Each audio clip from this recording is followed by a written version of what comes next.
నమస్తే సివాయిస్ న్యూస్ కి స్వాగతం. రానున్న ఎన్నికల్లో వైఎస్ఆర్ కాంగ్రెస్ పార్టీ మరలా అధికారంలోకి తీసుకొచ్చేందుకు తాను అన్ని విధాలా కృషి చేస్తానని పార్టీ మహిళా విభాగం జిల్లా అధ్యక్షురాలు శ్రీ శిశు సంక్షేమ శాఖ రీజనల్ కోఆర్డినేటర్ వందనపు సాయిబాలా పద్మ తెలిపారు.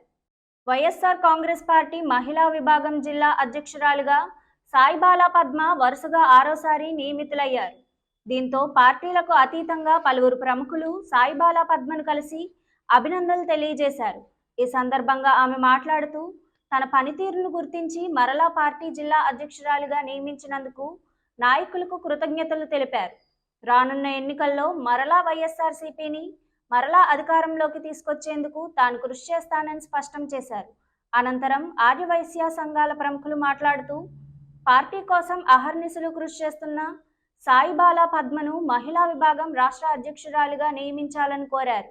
ఈ కార్యక్రమంలో ఛాంబర్ ఆఫ్ కామర్స్ అధ్యక్షులు వందనపు వెంకటేశ్వరరావు తదితరులు పాల్గొన్నారు.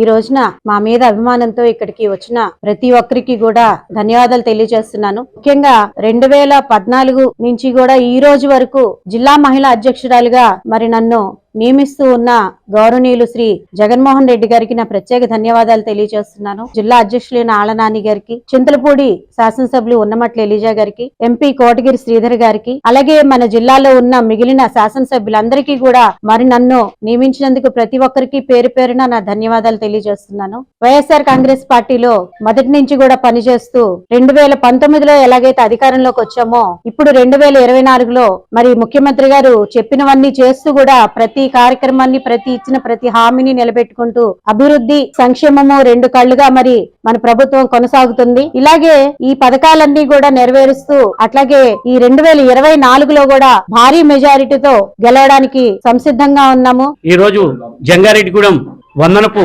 సాయిబాలా పద్మ గారు అంటే తెలియని వారు ఉండరండి. ఆవిడికి ఏలూరు జిల్లా వైఎస్ఆర్సీపీ జిల్లా మహిళా అధ్యక్షురాలుగా 6వసారి ఇచ్చారండి. దీని అందరికీ కూడా అందరం కూడా పార్టీలకు అతీతంగా అందరం కూడా ఆవిడికి సంఘీభావం తెలుపడానికి ఇక్కడికి రావడం జరిగిందండి. ఆవిడికి అలాగే రాబో కాలంలో ఆవిడ యొక్క నిబద్ధత, పార్టీకి చేస్తున్న అంకిత భావం అన్ని కలిపి ఆవిడ పడుతున్న డెడికేషన్ అన్ని గుర్తించి రాబో కాలంలో ఆవిడికి ఇప్పుడున్న జిల్లా అధ్యక్షురాలు పదవి కాకుండా రాబో కాలంలో రాష్ట్ర మహిళా అధ్యక్షురాలుగా ఇవ్వాలని చెప్పి మేము అందరం కూడా మనస్ఫూర్తిగా కోరుకుంటున్నాం.